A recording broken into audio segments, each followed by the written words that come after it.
الحمد لله وكفى وسلام على حبيبه المصطفى أما بعد فأعوذ بالله من الشيطان الرجيم بسم الله الرحمن الرحيم إن الله وملائكته يصلون على النبي يا أيها الذين آمنوا صلوا عليه وسلموا تسليما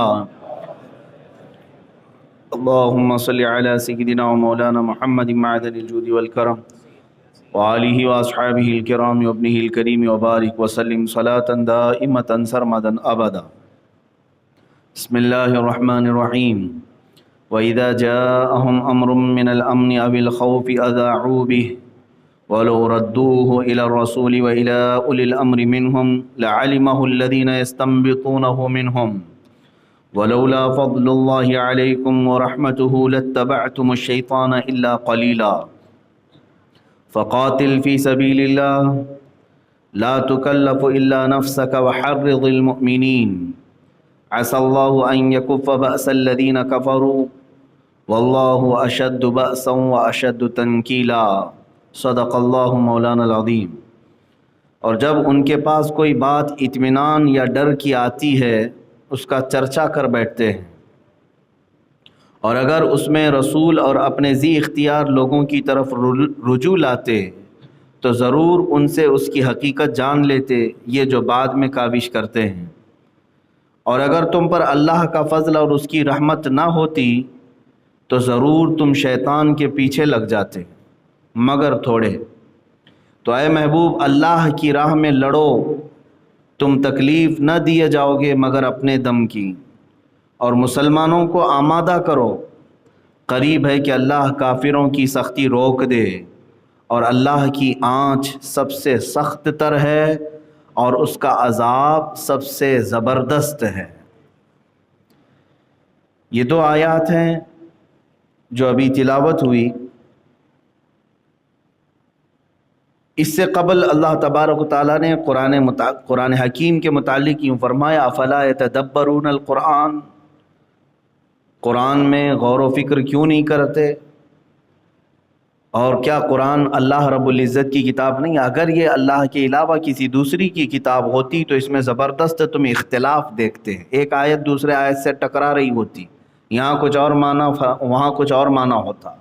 یہ اللہ کی کتاب ہے جس کی ساری آیات پوری لا کر کے تم ٹکرا نہیں سکتے، یعنی معنی کے اعتبار سے کہیں پر بھی ایک دوسرے میں تضاد ٹکراؤ نہیں ملے گا پورے قرآن پاک میں۔ آج جو آیات بینات ہم نے تلاوت کی، اس میں اللہ تبارک و تعالی فتح اسلام کے متعلق ارشاد فرماتا ہے، یعنی مسلمانوں کی جب کبھی فتح ہوتی ہے یا کبھی انہیں شکست ہوتی ہے تو ہوتا یہ تھا کہ بعد میں آ کر کے لوگ چرچے کرتے، یعنی جیسے ایک جہاد میں بدر کے میدان میں مسلمان گئے اور فتح ہو کر کے لوٹے، اور پھر احد میں گئے تو نقصان اٹھا کر کے آئے۔ پہلی جنگ جو جنگ بدر تھی اس میں بہت عظیم فتح اللہ نے عطا فرمائی، بہت عظیم فتح، جس میں صرف 14 صحابہ اکرام رضوان اللہ تعالی علیہم اجمعین شہید ہوئے، اور کافروں کے 70 لوگ مارے گئے اور 70 قیدی بن کے آئے، 140 لوگوں کا نقصان، جبکہ تعداد میں وہ 1000 سے زیادہ تھے اور یہ 313 تھے۔ تو اللہ تبارک و تعالیٰ کی ایک روشن نشانی تھی ان کے لیے کہ اللہ ان کی مدد میں ہے۔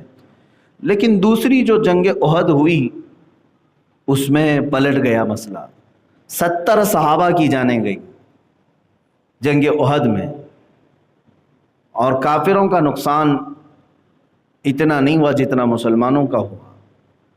اب یہاں پر جو آیت آئی ہے آج جو میں نے تلاوت کیا، اس میں ہوتا یہ ہے کہ فرمایا گیا کہ جو فتح کی بات ہے اسے بیان کرو گے تو مسلمانوں میں اور حوصلہ پیدا ہوگا، لیکن شکست کی بات کرو گے تو لوگوں کے دل ٹوٹ جائیں گے اور کافروں میں جو ہے حوصلہ پیدا ہوگا۔ تو یہی بات یہاں اللہ تعالیٰ فرماتا وَإِذَا جَاءَهُمْ أَمْرٌ مِّنَ الْأَمْنِ أَوِ الْخَوْفِ أَذَاعُوا بِهِ، جب ان کے پاس کوئی اطمینان کی بات آئے یعنی فتح کی بات آ جائے، اوی الخوف یا شکست کی بات آئے تو سب آ کر کے اس کے چرچے میں لگ جاتے ہو تم لوگ۔ اور اللہ تعالیٰ فرماتا ہے ان معاملات میں پہلے رسول کی طرف آؤ کہ حضور کیا فرمائیں. اگر تم رسول کی طرف رجوع کرو گے، میرے آقا صلی اللہ تعالیٰ علیہ وسلم جو فرمائیں، یعنی اللہ کے حبیب جو فرمائیں اس پر عمل کرو گے تو تمہارے لیے بہتری ہوگی. اب یہاں پر اکابر صحابہ جو صاحب رائے ہیں ان سے بھی فرمایا گیا کہ تم رجوع کرو. مفسرین نے فرمایا اس آیت میں دلیل ہے، اور یہ بھی معلوم ہوتا ہے کہ ایک علم تو وہ ہے جو بنص قرآن حاصل ہو، اور ایک علم وہ ہے جو قرآن و حدیث سے ملتا ہو. یعنی یہاں پر استنباط کا ایک لفظ آیا ہے قرآن پاک میں، استنبطونہ، یعنی اللہ تبارک و تعالیٰ نے بعض لوگوں کو ایسا علم عطا کیا ہے کہ وہ حالات کو دیکھ کر کے تمہیں اس کی طرف گائیڈ کریں گے. ان کی طرف رجوع کرو. رسول کی طرف آنے کا حکم دیا گیا اور اہل علم کی طرف. دو باتیں اس آیت میں آئی ہیں، وَلَوْ رَدُّوهُ إِلَى الرَّسُولِ وَإِلَى أُولِي الْأَمْرِ، رسول کی طرف آ جائیں تو اس کا مطلب ہوا کہ حدیث رسول. ابھی اگر حضور صلی اللہ تعالیٰ علیہ وسلم بظاہر آپ کے سامنے نہیں ہے تو اگر میں آپ کو کہوں حضور کے پاس چلے جاؤ تو کہاں جانا ہوگا آپ کو؟ حضور کی احادیث کی طرف. مثال کے طور پر آپ ایک نکاح کا مسئلہ لے کر کے آئے، میں نے کہا جاؤ حضور کے پاس، تو اس کا مطلب ہے آپ کو احادیث میں دیکھنا ہوگا میرا مسئلہ ہے کہ نہیں، حضور نے کیا فرمایا. اب دوسرے نمبر پر اسی آیت میں اللہ تعالیٰ فرماتا ہے وَإِلَىٰ أُولِي الْأَمْرِ مِنْهُمْ، اور تم میں جو اولو الامر ہیں ان کی طرف رجوع کرو. یہ اولو الامر کون ہے؟ حضور صلی اللہ تعالیٰ علیہ وسلم کے بعد جن کی طرف رجوع کرنے کا اللہ نے حکم فرمایا، اس کی مختلف توجیحات بیان کی گئیں. صحابہ کرام جو اس زمانے میں تھے ان میں جو علم والے، زیادہ علم والے صحابہ تھے، اللہ نے چھوٹی عمر کے صحابہ ان کو حکم دیا کہ تم بڑے صحابہ کے پاس جاؤ جن کے پاس علم زیادہ ہے، ان سے رجوع کرو. صحابہ کا زمانہ ختم ہونے کے بعد تابعین کا زمانہ آیا، پھر ان کے بعد مجتہدین کا زمانہ آیا، امام اعظم ابو حنیفہ، امام شافعی، امام مالک، امام احمد بن حنبل اور بھی دیگر. تو عوام الناس کو حکم یہ دیا گیا کہ تم میں جو بڑے عالم دین ہیں ان کی طرف رجوع کرو، اپنے مسائل کے لیے ان کی طرف جاؤ. یہ قرآن کا حکم ہے، اور یہی رسم آج تک ہمارے درمیان چلی ہے کہ جب بھی کوئی مسئلہ ہمیں درپیش ہوتا ہے تو ہم دارالافتاء جاتے ہیں اور مفتی اسلام سے فتویٰ پوچھتے ہیں. یہ لوگوں کا، ہمارا کمیونٹی کا بنایا ہوا مسئلہ نہیں ہے، یہ قرآن کا مسئلہ ہے. قرآن نے مسلمانوں کو یہ حکم دیا کہ تم اہل علم سے رجوع کرو. اب میرے عزیزو، ایک بڑی بات میں آپ کو بتا دوں، جیسے حنفی، شافعی، مالکی، حنبلی جو ہوتے ہیں، یہ کیا ہے، کیوں ہوتے ہیں؟ یہ چار امام مشہور ہیں پوری دنیا میں. انہوں نے حدیثوں کو آسان کر کے امت کو پیش کیا. قرآن کی آیتوں سے ڈائریکٹ مسئلہ نکالنا مشکل تھا، انہوں نے مسائل نکالے اور پوری ایک کتاب بنا کر کے دی. کیا یہ تمہارے لیے جن جن معاملات میں ضرورت ہو، نماز کے، روزے کے، زکوٰۃ کے، حج کے، زراعت کے، تجارت کے، معاملات کے، طلاق کے، خلع کے، نکاح کے، رضاعت کے، مساہرت کے، ہر ایک کے مسائل قرآن سے اور حدیث سے انہوں نے نکالے. کون؟ یہ اماموں نے، امام اعظم ابو حنیفہ، امام شافعی. گویا کہ آسان کر کے امت کو دیا. اب امت کا یہ حق بنتا ہے کہ انہی اماموں کے ان نکالے ہوئے مسائل میں سے کسی ایک کو فالو کریں. اب میں ڈائریکٹ قرآن اٹھا کر کے آپ کے پاس دوں گا تو ترجمہ تفسیر تو دور کی بات ہے، دیکھ کر کے پڑھنا صحیح نہیں آتا تو اپنی زندگی کے مسائل اس سے کیسے نکالے گا آدمی؟ کیسے نکالے گا؟ تو آپ کو فالو کرنا پڑے گا کسی ایسے کو جو قرآن سمجھ چکا ہو یا حدیث رسول سمجھ چکا ہو اور اس سے اس نے مسئلہ نکال لیا ہو، آپ اسے فالو کریں. اسی کا نام تقلید ہے. غیر مقلد ہمیں یہ طعنہ مارتے ہیں کہ یہ سنی لوگ رسول کو چھوڑ کر، صحابہ کو چھوڑ کر یہ اماموں کی تقلید پہ لگ جاتے ہیں. میرے عزیزو، آلریڈی وہ خود بھی تقلید کر رہے ہوتے ہیں لیکن انہیں معلوم نہیں. وہ خود بھی تقلید کر رہے ہیں لیکن بلیم صرف ہمارے اوپر ہوتا ہے. مجھے ایک بھی غیر مقلد ایسا لا کر کے دکھاؤ جو تقلید نہیں کرتا، وہ منع کرتا ہے. جیسے اہل حدیث حضرات ہیں، وہ کہتے ہیں ہم اماموں کی تقلید نہیں کرتے. ان میں سے ایک بھی بندے کو میرے پاس لا کر کے بٹھاؤ، اور میں پوچھتا ہوں کہ آپ تک یہ دین کے جو بھی مسائل ہیں آپ نے کہاں سے حاصل کیے، کون سی کتاب سے؟ کسی نہ کسی کتاب سے انہوں نے تفسیر کو سمجھا، قرآن کو، قرآن کی تفسیر، کسی بھی تفسیر کو پڑھ کے ہی انہوں نے سمجھا. تو ظاہر سی بات ہے پھر آپ اس مفسر کی تقلید کر رہے ہو جس نے قرآن کی تفسیر کی. آپ حدیث رسول پڑھ کر کے مجھے بتا رہے ہو کہ اس حدیث میں ایسا کہا گیا ہے. میں ان سے پوچھوں گا یہ کس محدث کی کتاب آپ نے پڑھی؟ کہیں گے امام بخاری نے لکھا. تو امام بخاری کی تو تقلید کر رہے ہو آپ. آلریڈی آپ خود تقلید کر رہے ہیں، کسی نہ کسی کو فالو کر رہے ہیں، کرنا ہی پڑے گا آپ کو، اس کے علاوہ کوئی چارہ ہی نہیں. حضور صلی اللہ تعالیٰ علیہ وسلم سے جنہوں نے دین اخذ کیا، انہوں نے ہمیں پہنچانے کے لیے یہ ذریعے بنائے، تفسیر، حدیث، یہ تمام چیزیں. اگر ان اماموں کو چھوڑ دو گے تو ڈائریکٹ کیسے حضور صلی اللہ علیہ وسلم سے آج حاصل کر سکو گے؟ میرے عزیزو، یہ بات طویل ہو جائے گی. یہاں پر میں جو بات بتانا چاہ رہا تھا وہ یہ ہے کہ عوام کس کو فالو کرے. آپ حنفی، شافعی، مالکی، حنبلی، 4 فقہ مشہور ہیں پوری. ایک بات یاد رکھیں، 4 عقیدے نہیں ہیں، یہ 4 عقیدے نہیں ہیں. یہ چاروں اماموں کا خدا ایک ہی ہے، رسول وہی ہے، دین وہی ہے. سکولز آف تھاٹ، سوچنے کا انداز چاروں کا الگ الگ ہے.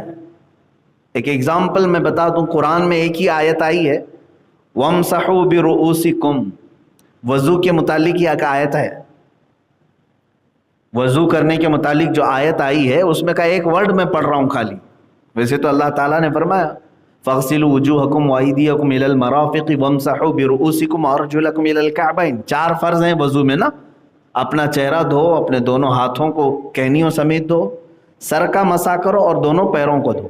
قرآن کی آیت ہے یہ، 4 فرض اس میں بتائیں. تو تیسرے نمبر پر جو لفظ آیا ہے حدیث قرآن کا، وَامْسَحُوا بِرُؤُوسِكُمْ، اپنے سروں کا مسح کرو، اپنے سروں کا مسح کرو. قرآن نے یہ نہیں بتایا کہ کتنے سر کا مسح کریں، آدھے سر کا کہ پاؤ سر کا کہ پورے سر کا. سر کا مسح کرو. اب آپ کو جب حکم دے دیا جائے، مثال کے طور پر میں اپنے کسی اسٹوڈنٹ کو کہوں پانی لے آؤ، تو وہ پانی لے کر کے آئے گا. جیسے 4 شاگرد تھے، 4 اسٹوڈنٹ تھے، میں نے 4 سے کہا پانی لے آؤ. اس میں سے ایک اسٹوڈنٹ جو ہمارا تھا، ایک شاگرد، وہ گلاس میں لے آیا، دوسرا لوٹے میں لے آیا، تیسرا بالٹی میں لے کے آیا، چوتھا برتن میں لے کے آیا. کیا انہوں نے نافرمانی کی؟ میری نافرمانی تو نہیں کی. وہ چاروں آئیں گے اور کہیں گے آپ نے صرف کہا تھا پانی لاؤ، یہ نہیں بتایا کہ کس میں لاؤ. پانی لانے میں سارے لوگوں نے ہمارے بات کو پورا کیا، گلاس والا بھی، لوٹے والا بھی، بالٹی والا بھی، برتن والا بھی لائے تو ہیں پانی، حکم پر عمل کر لیا. قرآن نے کہا سروں کا مسح کرو، لیکن یہ نہیں بتایا کتنے سر کا مسح کریں. تو امام شافعی رحمۃ اللہ تعالیٰ علیہ نے اپنے ذہن سے یہ مسئلہ نکالا کہ سر جو ہے یہاں سے لے کر گردن تک، ادھر سے لے کے ادھر تک، اس میں سے 3 بال کو بھی اگر چھو لیا تو سر پر عمل ہو گیا. تو امام شافعی نے کہا اگر کسی نے اتنا سا ٹچ بھی کر دیا مسح میں تو اس کا مسح ہو گیا، قرآن پر عمل ہو گیا. اللہ نے فرمایا سر کا مسح کرو، ٹچ بھی کر دی. تو شافعی مذہب میں وضو کرنے کے وقت اگر کسی نے تھوڑا سا ٹچ کر دیا اتنا مسح میں تو اس کا مسح مکمل ہو گیا، کمپلیٹ. امام مالک نے کیا سوچا؟ انہوں نے دیکھا قرآن نے کہا سر کا مسح کرو، تو انہوں نے فرمایا سر جو ہے 2 بال 3 بال کو نہیں کہتے، یہ یہاں سے لے کر گردن تک، پھر یہاں سے لے کر یہاں تک جو پورا حصہ ہے، تو انہوں نے کہا پورے سر کا مسح کرنا پڑے گا. تو انہوں نے اپنی فقہ میں فرض کر دیا ایک بال بھی چھوٹنے نہ پائے، پورا سر مسح کرو. ان کے پورے سر کا مسح کرنا فرض ہے، اگر ایک بال بھی چھوٹ گیا تو مسح ہی نہیں ہوا ان کے. امام شافعی نے الگ سوچا، امام مالک نے الگ سوچا. امام اعظم ابو حنیفہ رحمۃ اللہ تعالی علیہ ان کے دونوں کے درمیان میں. ظاہر سی بات ہے, سوچنے کا مطلب یہ نہیں ہے کہ بیٹھے بیٹھے کچھ بھی اٹکل پچو مار دیں, ان کے پاس دلیل ہونی چاہیے. کیوں سوچا آپ نے اس طرح سے؟ امام شافعی کے پاس اپنی دلیل ہے, امام مالک کے پاس اپنی دلیل ہے. امام اعظم ابو حنیفہ رحمۃ اللہ تعالی علیہ نے کہا کہ ہم یہ دیکھتے ہیں کہ حضور کیسے کرتے تھے, رسول پاک صلی اللہ علیہ وسلم, کیونکہ قرآن کو وہ زیادہ سمجھ سکتے ہیں. تو رسول کریم صلی اللہ تعالیٰ علیہ وسلم کے متعلق حدیثیں جب پڑھی کہ آپ وضو میں مسح کیسے کرتے تھے, تو الگ الگ انداز نہیں ملے. حضور اکرم صلی اللہ تعالیٰ علیہ وسلم کے مسح کرنے کے انداز الگ الگ ملے. کبھی حضور نے پورے سر کا بھی مسح کیا ہے, پورے سر کا مسح کیا ہے. لیکن کچھ حدیثیں ایسی ہیں, حضرت مغیرہ بن شعبہ رضی اللہ تعالیٰ عنہ کی حدیث ہے, کہتے ہیں میں نے حضور صلی اللہ علیہ وسلم کو دیکھا, ایک مرتبہ آپ نے استنجا فرمایا اور ایک کچرے کا ڈھیر تھا, اس کے قریب میں وضو کرنا تھا. حضور صلی اللہ تعالیٰ علیہ وسلم کو تشریف لائے, کھلی زمین تھی. حضرت مغیرہ بن شعبہ سے حدیث ہے, کہتے ہیں کہ پانی دیا گیا, حضور نے جیسا وضو تھا پورا کیا. مسح کا جو لفظ آیا ہے تو کہتے ہیں یہ جو پیشانی کی جتنی مقدار ہے, پیشانی کی جتنی مقدار ہے اتنی مقدار میں اپنے سر کا مسح کیا. یعنی امامہ شریف پہنے ہوئے تھے تو یہ 4 انگلیاں ہیں, امامہ کو پیچھے کر دیا اس طرح سے, تو 4 انگلیوں کا جو جتنا حصہ آتا ہے یہ پیشانی کی جتنی مقدار ہے اتنی مقدار سر کا مسح کیا. تو امام اعظم ابو حنیفہ نے دیکھا کہ یہ کتنا ہوتا ہے سر کا 1/4 ہے. یہ کیا ہے, یہ پاؤ سر ہے. تو اسی لیے فقہ حنفی میں کہا گیا 1/4 سر کا مسح کرنا فرض ہے, 1/4 سر کا مسح کرنا فرض, کیونکہ حضور سے یہ بھی ثابت ہے. پورے سر کا اگر فرض امام اعظم کہتے کہ پورے سر کا ہے تو پھر حضور سے یہ 1/4 سر بھی ثابت ہے, تو کیا حضور فرض چھوڑیں گے کبھی؟ تو یہ اسکولس آف تھاٹ جس کو کہتے ہیں, سوچنے کا انداز, دلیلوں کے انداز الگ الگ اماموں کے ہو گئے. یہ استنباط کرنے کے طریقے ہیں, قرآن سے اور حدیث سے مسئلے نکالنے کے طریقے ہیں. تو اب یہاں پر بات آئی, ایک امام شافعی وہ کہہ رہے ہیں 3 بال کو چھو لے تو مسح ہو گیا. انہوں نے بھی قرآن پر عمل کیا کہ نہیں؟ اللہ نے تو صرف اتنا فرمایا نا, سروں کا مسح کا. امام مالک کہہ رہے ہیں پورے سر کا مسح کرو, وہ بھی قرآن پر عمل کیے کہ نہیں؟ تیسرے امام اعظم ابو حنیفہ ہیں, وہ کہہ رہے ہیں کہ 1/4 سر کا مسح کرو, وہ بھی قرآن پر عمل کر رہے ہیں کہ نہیں کر رہے ہیں؟ جیسے میں نے اپنے اسٹوڈنٹس کی مثال دی, 4 لوگ پانی لے کر کے آئے, میں نے خالی کہا پانی لاؤ, کوئی گلاس میں لایا, کوئی بالٹی میں لایا, کوئی لوٹے میں لایا, کوئی برتن میں لایا, لیکن سب لائے کہ نہیں لائے؟ حکم پر عمل ہو گیا. اسی طرح میرے عزیزو قرآن کی مطلق آیت پر یہ 4 اماموں کا عمل ہو گیا. رہ جاتے امام احمد بن حنبل, ان کا مسئلہ امام شافعی سے زیادہ ملتا جلتا ہی ہے, اس لیے زیادہ الگ سے بیان نہیں ہوتا. تو اب یہ تو مجتہدین کی بات ہوئی, یہ قرآن سے اور حدیث سے کیسے مسئلے نکالتے. ایک ایگزامپل میں نے یہ دے دیا, اور بھی کئی مسائل ہیں, ایسے کئی مسائل ہیں. ان اماموں کے مسائل نکالنے کا طریقہ, اب آپ کس کو فالو کریں گے؟ اب بات یہاں آتی, جو مجھے بتانا تھا وہ یہ, آپ کس کو فالو کریں گے؟ جیسے آج بعض غیر مقلد 4 اماموں کو پڑھتے ہیں اور اس کے بعد کہتے ہیں جو آسان لگے, جو طبیعت میں آئے اس کو عمل کرتے چلے جانا.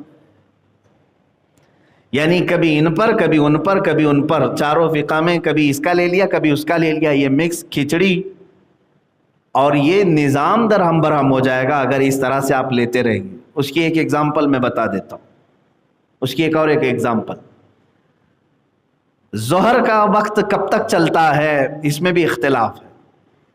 ظہر کا وقت کب تک چلتا ہے؟ آپ گھڑی دیکھتے ہوں گے, اب کے زمانے میں ہمارے بچوں کو اور سب کو گھڑی ہی بتانا پڑے گا. ٹائم بتائیے آپ فکس, شریعت میں فکس ٹائم نہیں بتائے گا. یہاں ہو سکتا ہے ظہر کا ٹائم جو ہے 2 بجے سے لے کر 4 بجے تک چل رہا, ہو سکتا ہے کسی اور ملک میں 2 بجے 4 بجے دن ہی نہ نکلا ہو. تو گھڑیوں پر جو ہے ٹائم ٹیبل نہیں رکھے گئے, سورج پر رکھا گیا. سورج اور چاند سے اوقات معلوم پڑتے ہیں. ظہر کا وقت جو ہے اس کو انداز کیسے کریں گے آپ کے کب تک باقی ہے، یہ ایک سدا بہار فارمولہ ہے. گھڑی بند بھی ہو گئی تمہاری، دن نکلا ہوا ہے تو آپ معلوم کر سکتے. کھلے میدان میں آئے، ایک لکڑی آپ نے زمین پر گاڑ دی، اس طرح سے زمین پر ایک لکڑی گاڑ دی. ایک 4 انچ کی یا 6 انچ کی ایک چھوٹی سی لکڑی آپ نے لی، جتنی بھی آپ کی مرضی. اس کا سایہ پڑتا ہے کہ نہیں پڑتا ہے؟ جیسے ہی آپ کھلے میدان میں سورج جب چمک رہا ہو لکڑی گاڑیں گے تو اس کا سایہ پڑے گا. یہ دوپہر کے بعد کی بات ہے. اب دیکھیں سایہ جو ہے کتنا پڑ رہا ہے، اب وہ آپ کو ناپنا پڑے گا. میں نہیں ہوں، لکڑی لگائی، اس کے بعد سایہ یہاں تک آیا، کبھی یہاں تک آیا، کبھی یہاں. دیکھتے ہوں گے نا آپ دوپہر کے وقت چھوٹا سایہ رہتا ہے اور کبھی بڑھتے بڑھتے لمبا بھی ہو جاتا ہے. آپ پریکٹیکلی اس کو دیکھ سکتے ہیں. آپ نے یہ لکڑی لگا کر کے سائے کو دیکھا اور وہاں نشان لگا دیا. اب اس لکڑی کو نکال کر کے ناپ کے دیکھیں کہ اس لکڑی کے کتنے گنا زیادہ یہ سایہ ہوا ہے. ایک سایہ اس کا اصلی سایہ ہے، یعنی 6 انچ کی لکڑی ہے تو 6 انچ کا سایہ اس کا اوریجنل سایہ. اس کے آگے جو بڑھا وہ دگنا سے گنا کہتے ہیں، یعنی ڈبل ٹریبل ہو گیا. تو اب اس کے اصلی سائے کو چھوڑ کر کے 2 سائے اور بن گئے، یعنی 6 انچ کی لکڑی کا سایہ 18 انچ کا بن گیا. بات سمجھ میں آ گئی نا؟ 6 انچ کی لکڑی کا سایہ 3 ہو گئے نا، 6 اور اس کے بعد 6 12 اور اس کے بعد 6 18. اب جہاں یہ 18 انچ کی کا سایہ ہو گیا ہے تو سمجھ لیں کہ یہ عصر کا وقت شروع ہو چکا ہے، ظہر ختم ہو گئی. یہ امام اعظم ابو حنیفہ کے نزدیک ہے، یہ امام اعظم ابو حنیفہ، یہ فقہ ہے. میں یہ اگزامپل کیوں دے رہا ہوں آپ کو سمجھاتا ہوں.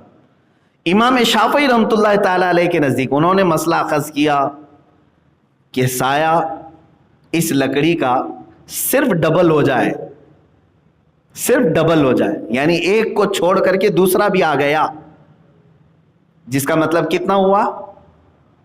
12 انچ ہو گیا. 6 انچ کی اس لکڑی کا سایہ کتنا ہو گیا؟ 12 انچ ہو گیا. تو وہ کہتے ہیں کہ نہیں، یہاں ظہر ختم ہو گئی، عصر شروع ہو گئی.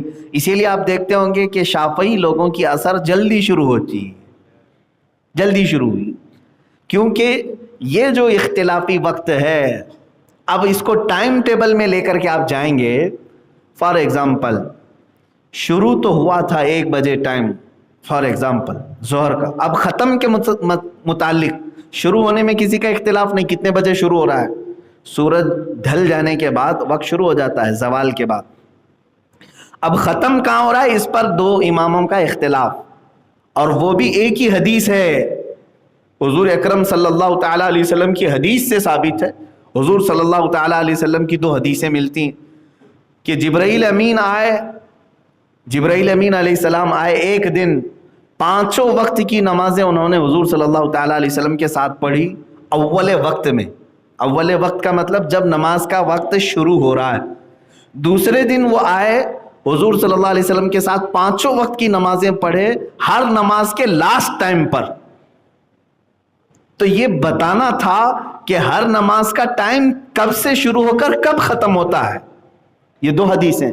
تو اس حدیث میں جو ظہر کا لاسٹ ٹائم بتایا گیا ہے، ظہر کا لاسٹ ٹائم بتایا گیا ہے، اس میں ورڈ یہ آیا ہے کہ ہر چیز کا سایہ ڈبل ہو جائے، 2 گنا ہو جائے، ہر چیز کا سایہ 2 گنا بڑھ جائے. تو یہ ایک ہی لفظ آیا حدیث میں. تو امام شافعی نے کہا لکڑی کا ڈائریکٹ 2 ہو جائے. امام اعظم ابو حنیفہ نے کہا نہیں، لکڑی کا اوریجنل سایہ چھوڑ کے ڈبل ہو جائے. یہ اسکولز آف تھاٹ، سمجھنے کا انداز الگ الگ. اب اس میں فرق کیا پڑا؟ میں نے لکڑی گاڑ کر کے دیکھا 4 بجے یعنی 3:30 بجے، آج کے دن کے حساب سے 3:30 بجے 12 انچ ہو جا رہا ہے. تو اس کا مطلب امام شافعی کے نزدیک عصر شروع ہو گئی کتنے بجے؟ 3:30 بجے، یعنی ظہر ختم ہو گئے. لیکن 4 بجے تک 18 انچ کا ہو رہا ہے. ایک ایگزامپل، 4 سوا 4 بجے کے بعد 18 انچ. تو 4:15 بجے، پونا گھنٹہ اور گزارنے کے بعد امام اعظم کے ہاں عصر شروع ہوئی۔ اب مجھے بتاؤ یہ 3:30 سے لے کر 4:15 کا جو ٹائم ہے یہ اختلافی ٹائم ہو گیا۔ امام شافعی کے نزدیک وہ عصر کا ٹائم ہے اور امام اعظم ابو حنیفہ کے نزدیک ابھی وہ ظہر ہی چل رہی ہے۔ بات سمجھ میں آ رہی؟ اب اگر کوئی بندہ یہ کہے میں دونوں اماموں کو فالو کرتا ہوں، میں دونوں اماموں کو فالو کرتا ہوں، تو وہ کیا کرے گا معلوم ہے؟ 3:30 بجے کے بعد آئے گا، ظہر پڑھ لے گا امام اعظم کے نزدیک، ابھی ظہر چل رہی ہے نا، 4:15 بجے تک ظہر چلے گی، تو امام اعظم کی فقہ پر وہ ظہر پڑھے گا 3:30 کے بعد، 3:35 3:40 پہ ظہر پڑھے گا، اور پھر فوراً کھڑے ہو کر کے عصر بھی شروع کر دے گا کہ نہیں امام شافعی کا وصر کا وقت شروع ہو چکا ہے۔ تو وہ اپنی طبیعت کو اس میں داخل کرے گا۔ اس لیے میرے عزیزو، عوام الناس کس کو فالو کریں؟ کس کو فالو کریں؟ آپ کون سے امام کی تقلید کریں گے؟ یہی مسئلہ میں بتانا چاہ رہا تھا۔ علماء اور محدثین اور فقہاء نے فرمایا ہر جگہ کے عوام کے لیے مسئلہ یہ ہے کہ جس فقہ کے علماء ان کے علاقے میں زیادہ ہیں اسی فقہ کو فالو کرے۔ بات سمجھ میں آ رہی ہے؟ آپ کے علاقے میں اگر امام اعظم ابو حنیفہ کی تقلید کرنے والے علماء زیادہ ہوں تو عوام بھی وہی فقہ کو فالو کرے، اس لیے کہ تم ڈائریکٹ مسائل نہیں سمجھ سکو گے۔ اگر کہیں پیچیدگی آئے گی تو پوچھو گے کس سے؟ امام اعظم سے؟ امام اعظم ابو حنیفہ سے پوچھو گے جا کر؟ نہیں، بلکہ تمہارے دور زمانے میں موجود جو علماء ہیں انہی سے سوال کرو گے۔ آپ اتر پردیش میں رہنے والا کوئی، یو پی میں رہنے والے اکثر علماء، جتنے بھی علماء ہیں وہاں سب حنفی ہیں، سب حنفی ہیں، فقہ حنفی کو ماننے والے۔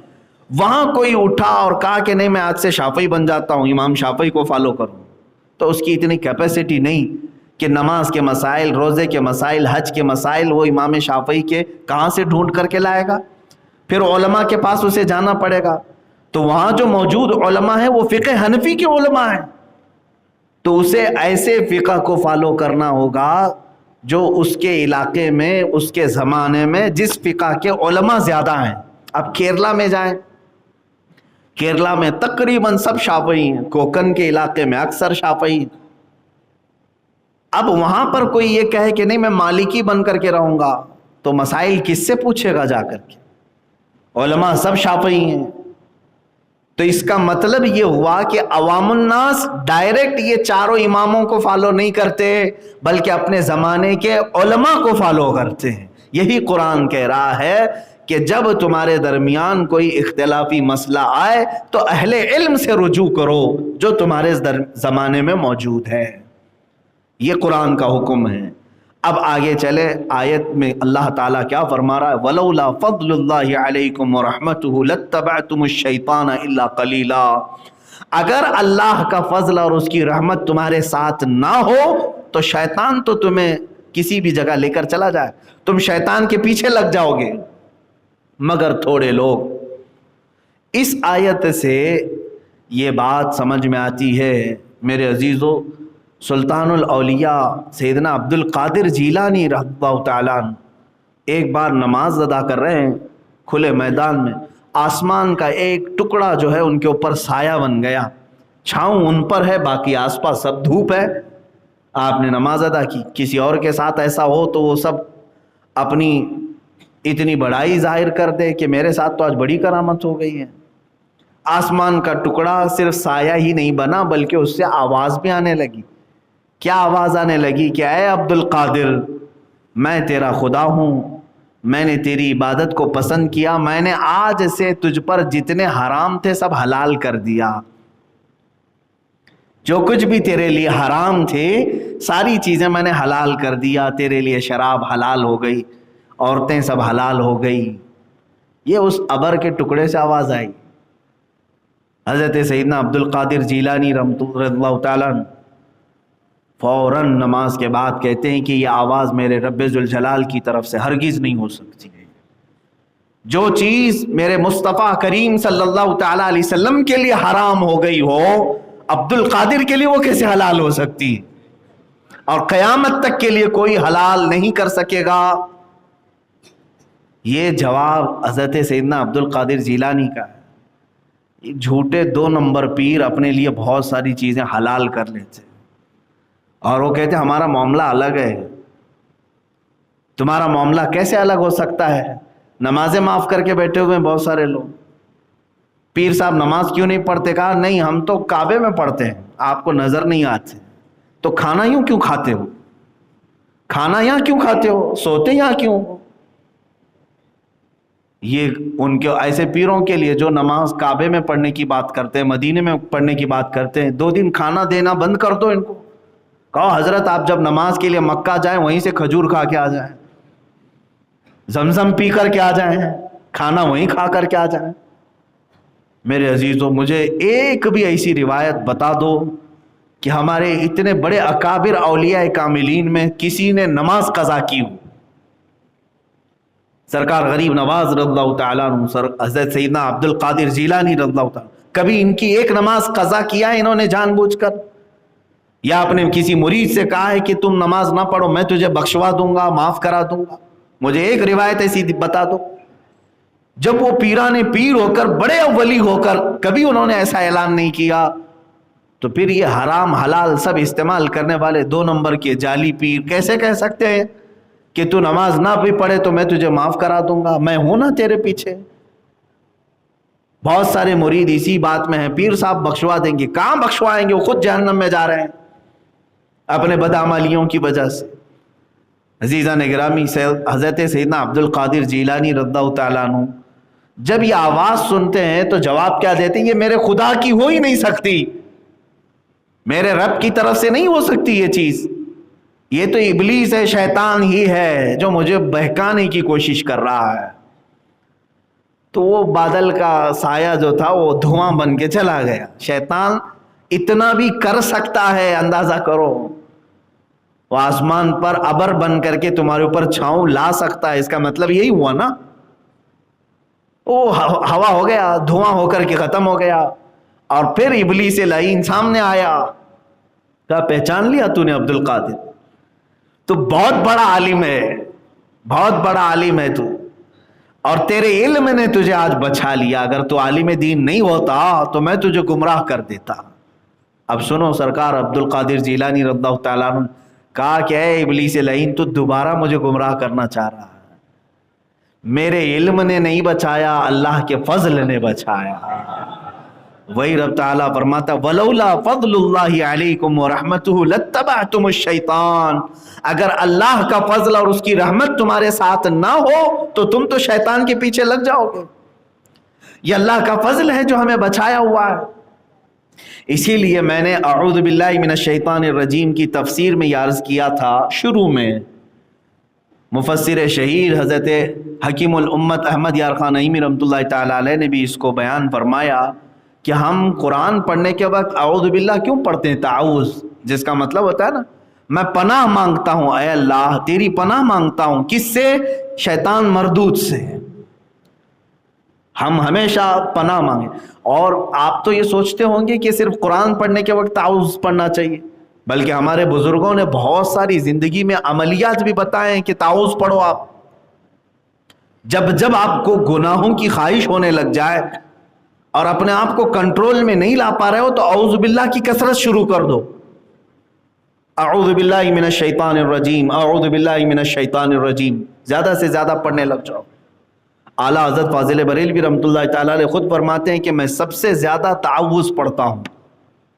غصے سے بھی بچو گے، بہت ساری ایسی خرافات جو تمہاری نیکیوں کو تباہ کرتی ہیں ان سے بھی بچو گے، کیونکہ یہ سب شیطان کے حملے ہیں. اور جو تعوذ پڑھا، اعوذ باللہ پڑھا، اس کے ساتھ ہوگا کیا؟ مثال کے طور پر میں آپ کو بتاؤں کہ آپ اللہ سے ڈائریکٹ پناہ مانگ رہے ہیں، اللہ کی بارگاہ میں ڈائریکٹ پناہ مانگ رہے ہیں کہ اللہ تو خود بچا لے مجھ کو، تو خود بچا لے. اس کو انہوں نے ایک مثال سے، مفسر شہیر نے ایک مثال سے یوں بیان کیا. کبھی آپ نے اپنے کسی ساتھی کے بڑے گھر یا وزٹ کیا، کبھی ملاقات کے لیے، یا چلیں کسی ایسے کے گھر جانا تھا جس کے گھر کے چوکھٹ کے باہر کتا بیٹھا رہتا ہے پالا ہوا ہو یا پھر ایسے ہی روٹی ڈالنے پر بھی پل گیا ہوا ہو. آپ دیکھے ہوں گے، آپ اپنے قریبی عزیز کے گھر جا رہے ہیں اور گھر کے قریب پہنچے ہیں، دروازے کے پاس کتا بیٹھا ہوا ہے، بھونک رہا ہے، آنے نہیں دیتا. آپ نے بچنے کی بہت کوشش کی، کبھی ادھر سے کبھی ادھر سے، لیکن کتا بڑا ڈینجر ہے، وہ وہاں بھونکنے لگ جاتا ہے. پھر آپ کیا کریں گے؟ لکڑی بھی اٹھائے، پتھر بھی اٹھائے، لیکن وہ طاقتور تھا، کسی اور جگہ سے حملہ کر دیتا.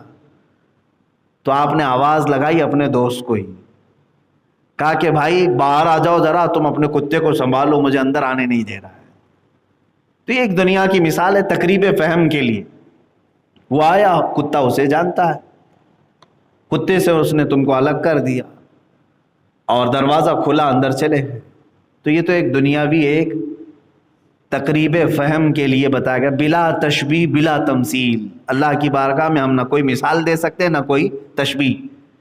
مفسر شہیر احمد یار خان نعیمی رحمۃ اللہ علیہ فرماتے ہیں، شیطان یہ ایک ایسا کتا ہے جو چھوڑا گیا ہے، وہ مردود ہے. اللہ سے اس نے چیلنج کیا اور اس کے راستے پر آنے والوں کے لیے بہکانے کے لیے اس کے راستے پر بیٹھنے کا وعدہ کیا ہے. لَأَقْعُدَنَّ لَهُمْ صِرَاطَكَ الْمُسْتَقِيمَ، میں تیرے سیدھے راستے پر بیٹھ جاؤں گا، اور جو اس راستے سے گزرے گا، کبھی اس کے سامنے سے، کبھی پیچھے سے، کبھی دائیں سے، کبھی بائیں سے، میں آ کر اسے بہکاؤں گا. یہ 8ویں پارے میں آیت ہے. شیطان نے اللہ سے یوں کہا ہے. تو آپ ظاہر سی بات ہے اس کے دربار تک پہنچنے میں یہی کتا حاوی ہو جاتا ہے، حائل ہو جاتا ہے، درمیان میں آتا ہے. کیا کریں ہم اس سے، کیسے بچیں؟ تو اسی لیے حکم ہوا میرے آقا صلی اللہ تعالی علیہ وسلم کا کہ تم اپنے طریقے سے جتنی بھی کوششیں کرو گے اس سے بچنے کی، یہ کسی نہ کسی راستے سے پھر آ جائے گا. تو ڈائریکٹ اس کے مالک سے کہو جو اس نے اس کو بھی پیدا کیا. اعوذ باللہ، میں اللہ کی پناہ مانگتا ہوں، اے اللہ میں تیرے بارگاہ میں التجا کرتا ہوں کہ اس ابلیس سے لعین کے شرارتوں سے تو مجھے بچا لے. اور اللہ جس کی حفاظت پہ آ جائے پھر شیطان کا داؤ اس پر نہیں چل سکے گا. یہی قرآن میں بھی اللہ فرما رہا ہے وَلَوْلَا فَضْلُ اللَّهِ عَلَيْكُمْ وَرَحْمَتُهُ لَاتَّبَعْتُمُ الشَّيْطَانَ. اگر اللہ کا فضل اور اس کی رحمت تمہارے ساتھ نہ ہوتی تو تم تو شیطان کے پیچھے لگ جاتے.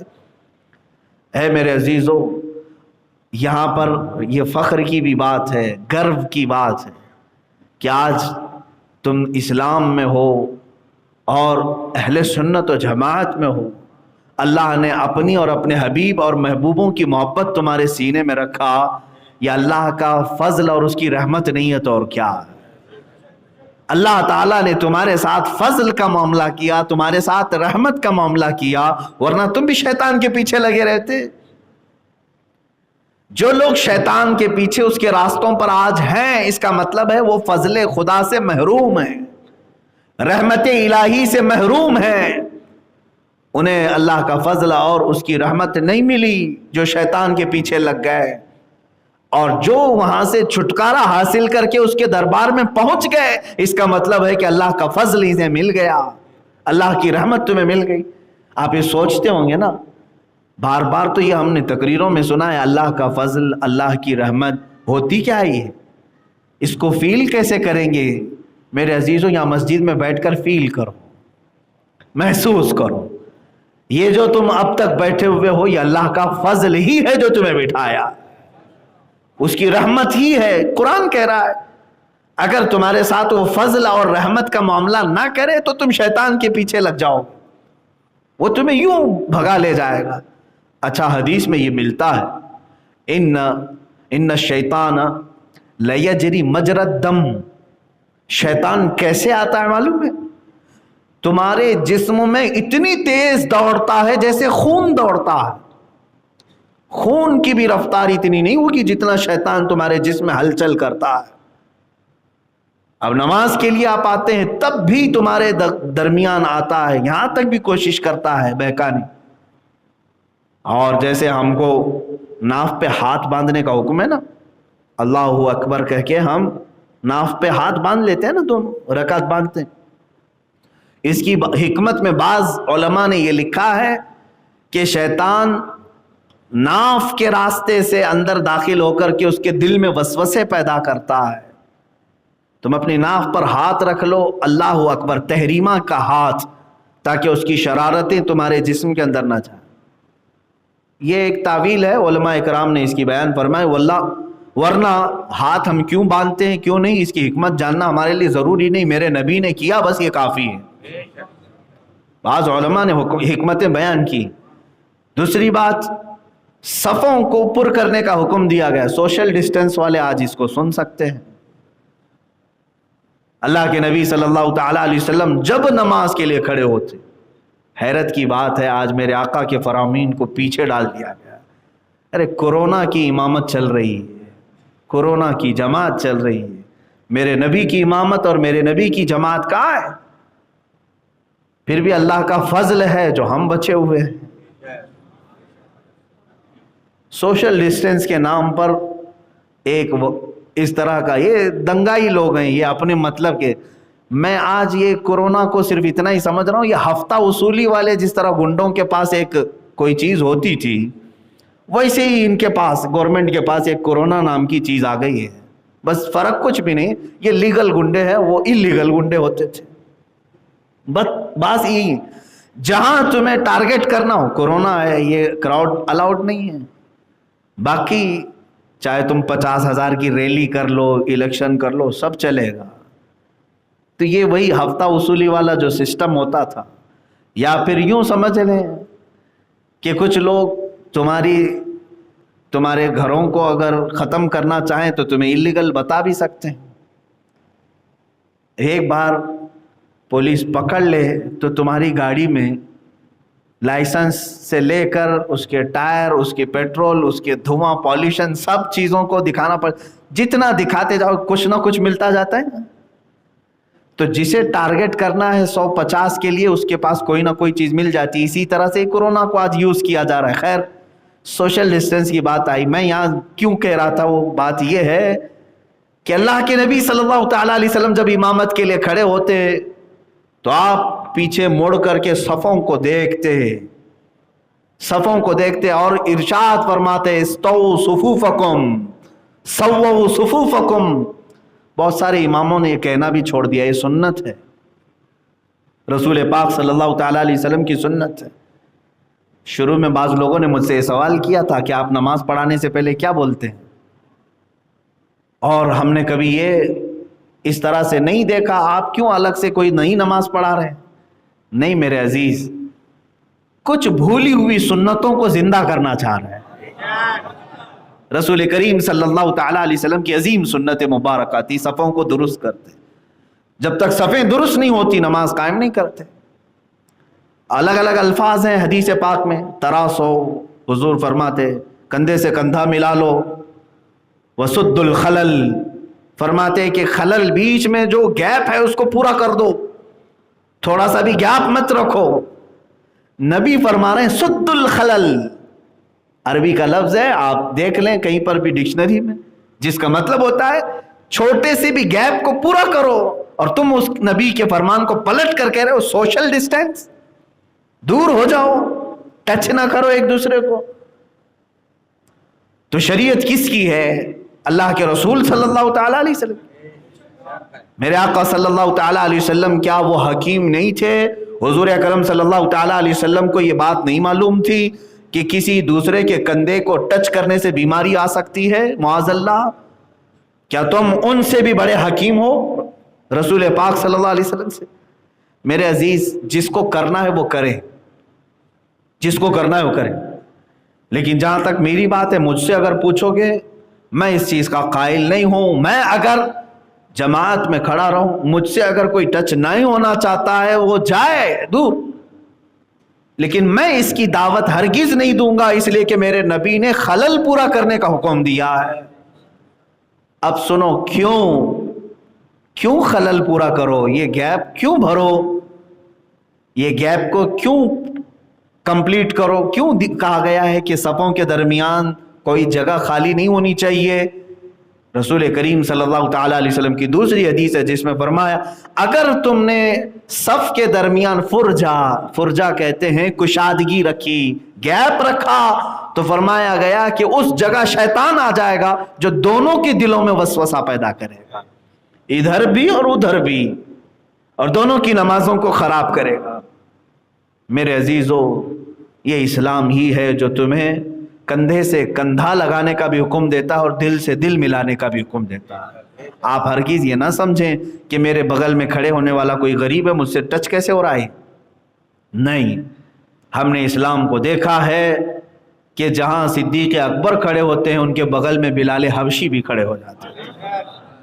غلام اور امیر المومنین ایک ساتھ صف میں کھڑے ہو گئے ہیں۔ اسی لیے مشہور شاعر نے یہ کہا تھا، آ گیا عین لڑائی میں گر وقت نماز، قبلہ روح ہو کے زمین بوس ہوئی قوم حجاز۔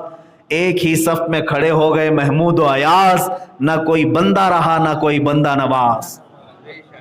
آج وہ تاریخ الٹ دی گئی ہے، یہاں بندہ الگ ہو گیا ہے، بندہ نواز الگ۔ بندہ نواز تو کوئی ہوگا بھی نہیں آج، لیکن بس یہ ہے کہ بعض لوگوں کو ایسا لگتا ہے کہ یہاں سے کورونا آ جائے گا، اپنے آپ کو سیکیور کرنے کے لیے کیا کیا حربے وہ اپنا رہے ہیں۔ اچھا، میرے پاس کچھ لوگوں کی ڈیٹیلز ہیں، میں مذاق نہیں کرنا چاہتا، لیکن افسوس ہے مجھے، جو لوگ بہت زیادہ خوفزدہ تھے اس میں، اور سینیٹائزر سے انہوں نے صرف ہاتھ نہیں، میرے خیال سے پورا جسم بھی دھو لیا ہوگا تقریباً، میں مبالغہ نہیں کرنا چاہتا، لیکن زیادہ سے زیادہ وہ کھانے کے برتنوں کو تک بار بار ہر چیز سے پوچھ کر مسجدوں میں نہیں آئے اور سوشل ڈسٹینس کا بہت خیال رکھا، لیکن میں نے ان کے جنازے بھی پڑھے، آج وہ موجود نہیں، اسی بیماری نے انہیں جکڑ لیا، اسی بیماری میں مر گئے۔ یہ تمام احتیاط بھی ان کو بچا نہیں سکے، نہیں بچا سکے۔ جب یہ معلوم ہی ہے کہ موت و حیات اللہ کے دست قدرت میں ہے، تو مومن کو چاہیے کہ احتیاط کرے، احتیاطی تدبیر رکھے، لیکن اتنا بھی زیادہ نہیں کہ تمہیں چھوت چھات والے معاملات آ جائیں، چھوت چھات کے یہ سب معاملات آ جائیں۔ باپ اپنے بیٹے کو چھونے سے ڈرے، ماں اپنے بیٹے کو اٹھانے سے ڈرے کہ باہر جا کر کے آیا ہے فلاں نہ ہو جائے۔ یہ تمام چیزیں آج کی ڈالی ہوئی ہیں، حالانکہ میرے عزیزو یہ ٹاپک میرا چینج نہ ہو جائے۔ بہرحال میں یہ کہنا چاہ رہا تھا کہ شیطان تمہیں ہر جگہ حملہ کرنے کی کوشش کرے گا، اگر اللہ کا فضل اور اس کی رحمت تمہارے ساتھ نہ ہو تو تم اس کے پیچھے لگ جاؤ، یہاں تک کہ بستر پر تمہارے شیطان آتا ہے، کھانے کے برتن میں شیطان آتا ہے، استنجا خانے میں شیطان رہتا ہے، تمہارے ہر جگہ پر شیطان آ رہا ہے۔ اگر اللہ تمہاری حفاظت نہ کرے، فضل اس کا نہ ہو، تو پھر تم شیطان کے پیچھے لگ جاؤ۔ کھانے میں شامل ہوتا ہے، بستر میں شامل ہوتا ہے، اسی لیے فرمائے گا نا، جب بھی تم بستر بچھاؤ سونے کے لیے اس کو 3 مرتبہ جھاڑو، اعوذ باللہ من الشیطان الرجیم اور بسم اللہ الرحمن الرحیم پڑھ کر کے بستر پر لیٹو، ورنہ پوری رات شیطان تمہارے ساتھ رہے گا، کھیلے گا، برے برے خیالات لائے گا، نفس امارہ جو شرارتیں کرتا ہے، شیطان بستر پر ہوتا ہے، سینے پر سوار ہوتا ہے، گندے وسوسے ڈالتا ہے۔ اور اسی لیے دیکھیں آپ بیت الخلاء میں ٹوائلٹ میں جانے کے وقت بھی آپ کو کیا سکھایا گیا؟ اللہم انی اعوذ بک من الخبث والخبائث، یہ شیطانی ہے، خبث اور خبائث۔ اے اللہ میں تیری پناہ مانگتا ہوں خبیث شیطانوں سے، مرد ہوں یا عورتیں، دونوں قسم کی وہاں پر ہوتی ہیں۔ عورت جا رہی ہے تو اسے مرد شیطان بہکاتا ہے، مرد اندر جا رہا ہے تو اسے خبیثائیں، عورت جو شیطان ہے اس کی شرمگاہ سے کھیلتے ہیں۔ ایک صحابی رسول کا تو اس بات میں انتقال ہو گیا ہے، انتقال ہو گیا، تبھی تو میرے آقا صلی اللہ علیہ وسلم نے تعلیم دی کہ جو بھی جائے بیت الخلاء میں ٹوائلٹ میں پڑھ کر کے جائے، شیطان کہاں نہیں چھوڑے گا تمہیں، ہر جگہ۔ اسی لیے حکم یہ بھی ہے کہ جب تم کھانا کا لقمہ اٹھاؤ تو بسم اللہ پڑھ لو، ورنہ تمہارے لقمے کے ساتھ شیطان اندر ہوگا، وہ تمہارے کھانے کا جو نور ہے، جو رزق کی برکت ہے، وہ چھین لے گا۔ اور اگر بھول بھی گئے شروع میں بسم اللہ، تب بھی میرے آقا نے فرمایا جس وقت یاد آئے، آخری لقمہ بھی تمہارا اگر بچہ ہو تو بسم اللہ پڑھ لو، بسم اللہ فی اولی و آخری پڑھ لینا، یہ بسم اللہ بتائے گا، بسم اللہ فی اولی و آخری۔ تو حضور صلی اللہ علیہ وسلم نے فرمایا جو شروع سے وہ شامل تھا وہ سب الٹ دے گا، وہ سب الٹ دے گا، اس کو نفع کچھ نہیں ہوگا تمہارے کھانے سے۔ تو تمہیں تو بچایا ہے اللہ کے نبی صلی اللہ علیہ وسلم نے ہر جگہ پر، تو اس سے اندازہ کرو کہ شیطان سے تمہاری جنگ کہاں کہاں ہے۔ اگر اللہ کا فضل تمہارے ساتھ نہ ہو تو پھر شیطان کے پیچھے لگ جاتے۔ اب بھی ہمارے بہت سارے لوگوں کے ساتھ یہ معاملات ہو گئے ہیں کہ شیطان ان پر غالب آ جاتا ہے، اسی وجہ سے وہ دربار الہی کو چھوڑ کر اس کی پیروکاری میں لگ جاتے ہیں۔ ابلیس لعین انہیں اذان سے دور لے کر کے چلا گیا۔ بعض لوگوں کو ہم نے دیکھا ہے کہ رات بھر جاگتے رہے، اذان کی آواز قریب آئی کہ سونے کے لیے چلے گئے، کیونکہ یہ شیطان بھاگتا ہے اذان کی آواز سن کر، وہ اپنے ساتھ لے گیا۔ ایسا جو اذان کو منہ پھیر کر کے جو بھاگ رہے ہیں، جا رہے ہیں، تو وہ یہ بات بھی یاد رکھ لیں کہ وہ اللہ کے فضل سے محروم ہو گئے۔ اللہ کا اگر فضل ان کے ساتھ ہوتا تو اس کے ساتھ نہ جاتے بلکہ اللہ کے گھر آتے۔ اس کا دوسرا ایک رخ یہ بھی یاد رکھ لیں، اللہ کا فضل ان کے ساتھ نہیں ہے اور اللہ کی رحمت سے وہ محروم ہیں، اس کی وجہ سے دور ہو گئے۔ اور یہ بھی دیکھنے کو ملا بہت دور سے کچھ لوگ آ گئے اور قریب میں رہنے والے اندر نہیں آ سکے، قریب میں رہنے والے نہیں آ سکے۔ مسجد کی دیوار سے ٹیک لگا کر کے بیٹھا ہوا آدمی اندر داخل نہیں ہو سکا، اس لیے کہ اللہ کی رحمت سے وہ محروم، اللہ نے اسے اپنی رحمت سے دور رکھا ہے۔ یہ قرآن کی آیت میں پڑھ رہا ہوں۔ اور کچھ بہت دور سے چل کر کے آیا، اس لیے کہ اللہ کا فضل اس کے ساتھ تھا جو اسے یہاں تک پہنچایا۔ عزیزان گرامی، اسی لیے مسجد میں آنے کے وقت، مسجد میں جانے کے وقت بھی یہی سوال کرنے کا حکم دیا گیا نا۔ جب مسجد سے باہر جاتے ہیں تو آپ اللہ سے کیا سوال کرتے ہیں؟ اللہم انی اسألک من فضلک و رحمتک، اے اللہ میں تجھ سے سوال کرتا ہوں تیرے فضل کا اور تیری رحمت کا، کیونکہ اب باہر جانے کے بعد پھر ڈینجرس سچویشن شروع ہوتی ہے کہ شیطان ہر قدم پر میرے ساتھ آئے گا۔ یہی دو چیزوں کا ذکر اس آیت میں بھی آیا ہے، اللہ کا فضل اور اس کی رحمت اگر تمہارے ساتھ نہ ہو تو تم شیطان کے پیچھے پیچھے چلو گے۔ اور ہم کو مسجد سے نکلنے کے وقت دعا بھی کیا سکھائی گئی؟ یہی مانگو کہ اللہ میں تیرا فضل اور تیری رحمت کا سوال کرتا ہوں، باہر بھی جاؤں تو اپنا فضل میرے ساتھ رکھ۔ اور جس کی یہ دعا قبول ہو گئی انشاءاللہ العزیز وہ موت تک شیطان کے حربوں سے محفوظ رہے گا۔ میرے عزیزو، بچوں کو تک شیطان مارتا ہے، یہ بھی حدیث پاک۔ مغرب کا وقت ہو جائے تو بچوں کو اندر لے لو، حدیث رسول ہے۔ اس لیے کہ شیطان اپنی پوری فوج کو لے کر کے نکلتا ہے، اور جو بچے قریب آتے جاتے ہیں ان کو اسے تھپڑ لگاتے ہوئے چلا جاتا ہے، یعنی ہاتھ مارتے ہوئے جاتا ہے۔ اور جس بچے کو وہ ہاتھ مارتا ہے، چاہے وہ سر پہ مارے، جسم پر مارے، اس کو دو اثرات شروع ہوتے ہیں۔ ایک یا تو ضدی پن یا پھر شرارت شروع کر دیتا ہے۔ شرارت وہ بھی آؤٹ آف لیول، بعض بچوں کی شرارت ہو جاتی ہے لیول سے بڑھ کر، چھوٹی موٹی شرارتیں تو سب کی ہوتی ہیں، ضدی پن آتا ہے، شرارتیں زیادہ ہو جاتی ہیں، یا پھر تھوڑا سا بچہ سمجھدار ہے تو اس کے ذہن میں خرافات آ جاتی ہیں، جو بڑے لوگ نہیں کرتے وہ بچہ کرنے لگ جاتا ہے، غلیظ حرکتیں کرنے لگ جاتا ہے۔ یہ شیطان کا مس ہے، یعنی اس کا تماچا ہے یا اس کا جھاپڑ سمجھ لو، تھپڑ سمجھ لو جو لگ جاتا ہے۔ اسی لیے حکم دیا گیا مغرب سے پہلے بچوں کو اپنے گھروں میں لے لو۔ ہمارے محلوں میں تو مغرب کے بعد بچوں کو باہر نکالتے ہیں۔ انگلینڈ میں آج بھی، انگلینڈ برطانیہ میں آج بھی پولیس ڈپارٹمنٹ کی طرف سے یہ کہا گیا ہے کہ جو نابالغ بچے ہیں وہ مغرب کے بعد باہر نہ دکھائی دیں۔ جرائم پر کنٹرول کرنے کے لیے رات سے پہلے بچوں کو اندر لینے کا آرڈر دیا گیا۔ چند سال پہلے کی ایک خبر میں نے پڑھی تھی۔ میرے عزیزو، بچوں کو یہاں پر بہکاتا ہے، جوانوں کو الگ، بوڑھوں کو بھی الگ، یہاں تک کہ موت کے منہ میں جا رہے ہوتے اس وقت تک بھی بہکاتا ہے۔ اس وقت بھی جب تم موت کے منہ میں جا چکے ہو، قریب ہے کہ روح نکلنے والی ہے، تب بھی وہ سرانے کے پاس کھڑا رہتا ہے اور ہاتھ میں میٹھا پانی، ٹھنڈا پانی لے کر کھڑا رہتا ہے۔ وہ کہتا ہے کہ تیری ساری تکلیف دور ہو جائے گی، سارا تیرا یہ جو نزع کا معاملہ ہے ختم ہو جائے گا، بس ایک بار میری بات سن لے۔ جس خدا کی تو عبادت کرتا تھا وہ جھوٹا ہے اور میں سچا ہوں، معاذ اللہ۔ دیکھ تجھے وہ آج تکلیف میں چھوڑ دیا اور تیری طرف وہ دیکھتا بھی نہیں۔ میں تو تیرے پاس پانی لے کر کے آیا ہوں، ٹھنڈی ہوائیں چلاؤں گا۔ جو کمزور ایمان والا ہے وہ پانی کی آس میں اگر اس کو کہہ دے کہ تو ہی سچا ہے، تو جیسی وہ کہے گا وہ شیطان پیالہ پٹک دے گا اور اس کی روح نکل چکی ہوگی، کفر پر موت ہو گئی۔ پوری زندگی عبادت کرتا رہا لیکن موت سے تھوڑی دیر پہلے شیطان نے اس کو کافر بنا دیا۔ پانی کا ایک قطرہ بھی نہیں پلائے گا، وہ جھوٹا پانی ہوتا ہے، پانی ہوتا ہی نہیں، شعبدہ بازی، دکھائی کچھ اور دیتا ہے۔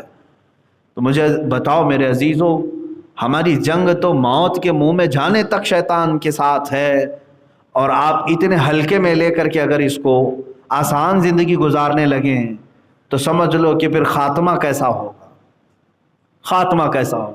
اسی لیے ڈرتے رہو اور اللہ کے فضل اور اس کی رحمت کا سوال ضرور کرو کہ اے اللہ میں تیرے فضل اور تیری رحمت کا سوال کرتا ہوں۔ اور اللہ نے جب یہ فرما دیا تو حق بات ہے، اللہ خود فرما رہا ہے وَلَوْلَا فَضْلُ اللَّهِ عَلَيْكُمْ وَرَحْمَتُهُ لَاتَّبَعْتُمُ الشَّيْطَانَ إِلَّا قَلِيلًا۔ اگر اللہ کا فضل اور اس کی رحمت تم پر نہ ہوتی تو شیطان تمہیں لے جا چکا ہوتا، شیطان کے پیچھے تم لگ چکے ہوتے۔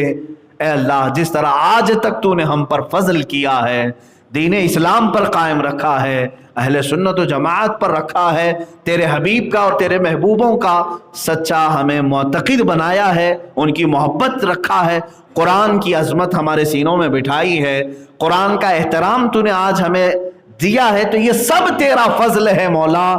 اب بقیہ زندگی میں ہم صرف سوال یہ کرتے ہیں کہ جس طرح تو نے حق دین پر ہمیں رکھا ہے، قبر میں جانے تک ہم سب کو حق دین پر قائم رکھ۔ یا مقلب القلوب ثبت قلوبنا علی دینک یا اللہ، اے دلوں کو پھیرنے والے خدا ہمارے دلوں کو ہمیشہ تو اپنے دین پر قائم رکھ۔ وآخر دعوانا الحمدللہ رب العالمین۔